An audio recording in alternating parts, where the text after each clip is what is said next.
ایک بادشاہ اور ایک نوکر کی کہانی۔ آپ نے محمود و ایاز کا نام سنا ہوگا۔ محمود ایک بادشاہ تھا اور ایاز اس کا نوکر تھا۔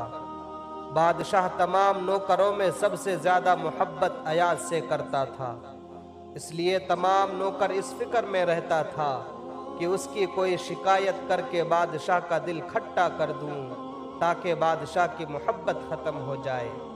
آخر بہت تلاش کے بعد انہیں معلوم ہوا کہ ایاز جس پلنگ پر سوتا ہے اس کے تکیہ کے پاس چاندی کا ایک صندوق رکھا رہتا ہے، جس کی زنجیر اس نے پلنگ کے پائے سے باندھ رکھتی ہے اور ہر روز اٹھتے وقت اسے کھول کر ضرور دیکھ لیتا ہے۔ اس سے نوکروں نے یہ نتیجہ نکالا کہ ضرور اس صندوق میں بڑے بڑے پیش و قیمت جواہرات موجود ہوں گے۔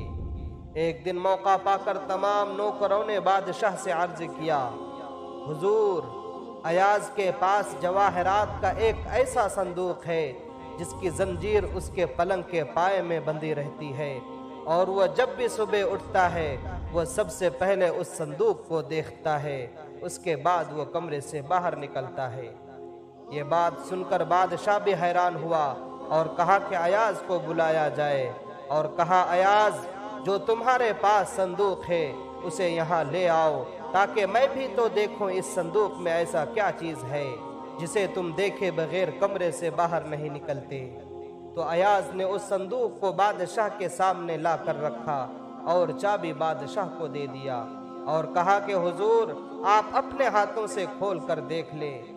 بادشاہ نے تو شوق سے صندوق کو کھول لیا، مگر دیکھتا ہے کہ اس میں صرف ایک دو پھٹے پرانے اور میلے کچیلے کپڑے رکھے ہیں۔ بادشاہ حیران ہو کر پوچھا، ایاز، یہ کیا چیز ہے؟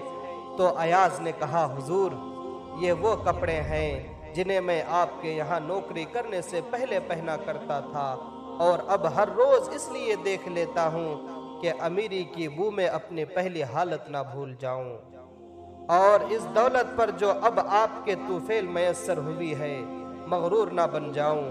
ایاز کے اس جواب سے بادشاہ بہت خوش ہوئے اور چگلی کرنے والے شرمندہ ہو کر رہ گئے۔ تو دوستو، آپ نے اس کہانی سے کیا سیکھا؟